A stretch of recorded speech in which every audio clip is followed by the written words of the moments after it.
Welcome to the audio setup video. It's in the same place as the last video, the MIDI setup, so devices, device setup. Okay, we've got some settings here that I'll give you a quick overview of.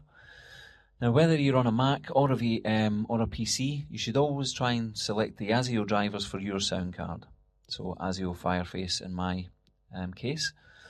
If you don't have an ASIO driver for your sound card, you can use the DirectX Full Duplex driver, or there may be another driver there available for Windows PCs called Windows Media Driver, and there may be one there for Mac called Core Audio. This button here, basically what this does is allows, if you've got two audio applications open, if that's unticked and you go to the other application, i.e. bring it to the forefront, you won't hear anything because Cubase will still have a hold of the ASIO drivers. If you select that, if you bring the other application to the forefront, Cubase will release the ASIO drivers and you'll be able to hear the audio in the other application. Input and output latency. This is directly related to the buffer size on your sound card, which can be set on your sound card's own control panel, which I'll show you in a second. And we've got some advanced options here. Now, you'll never have to change these 99.9% of the time. However, if you do have to change them, I'll tell you what to do. You can use the help feature here. It'll give you a more descriptive description of what each section does. I'll just give you a quick overview. Now, the audio priority, if it's set to normal, it means that the MIDI, audio and screen updates all get equal priority for the processor. If it's set to boost, audio gets the priority. So things like audio effects, EQs, etc. will have priority over the other two. If you have a multi-processor system, you will see this box. If you don't, it won't appear. If you click that, Cubase will automatically take advantage of your multiple cores or your multiple processors. So if you've got a dual core or a quad core or whatever it may be, if you tick that, Cubase will automatically take advantage of them. Now, the disk preload. This preload is used to basically what it does is we've got 2 second settings there. Cubase will automatically load 2 seconds worth of audio into the buffer. Basically, the point of this is to give smooth audio playback. You can change this, but only change it if you're having problems playing audio back, i.e. timing issues. If it's not playing back as smooth as it will, but there's a whole host of other issues that will probably be the cause before it comes to this section here.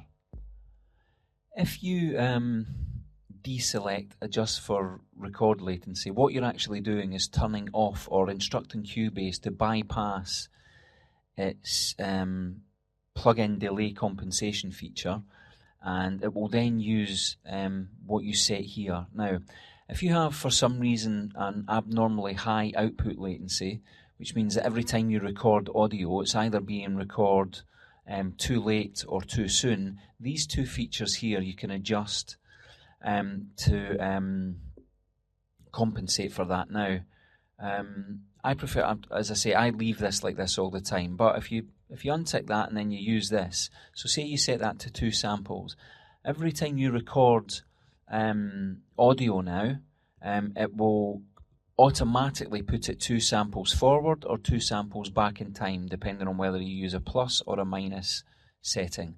I always leave it like that. I never touch any of these. They work perfectly well on their own. Okay, the other section we have here is set to defaults. If you've messed around with this and you want to put it back to normal, just hit set to defaults and Cubase will put it back to the way it was before you started touching anything. Now, because we selected ASIO Fireface up here, or ASIO whatever your sound card may be, you'll notice that it's appeared here. So if we go across and select that, before it lets us go any further, because we've made changes here, Cubase will ask us if we wish to apply those changes. I'll just hit apply. Okay, what we have here, it looks very similar to the MIDI port setup.